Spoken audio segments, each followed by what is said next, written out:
પાલિતાણા શહેરમાં bypass circle પાસે આગની ઘટના બની। શહેરના વડિયા રોડ બાયપાસ સર્કલ પાસે આગની ઘટના બની હતી ત્યારે શેરડીના કચરામાં આગ લાગી હતી। વિકરાળ આગ લાગતા ગોટે ગોટા જોવા મળ્યા હતા અને ટ્રાફિક જામના દ્રશ્યો સર્જાયા હતા।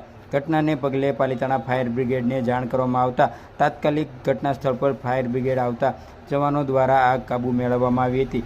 જોકે ઘટનાને લઈને કોઈ જાનહાનિ થઈ નથી।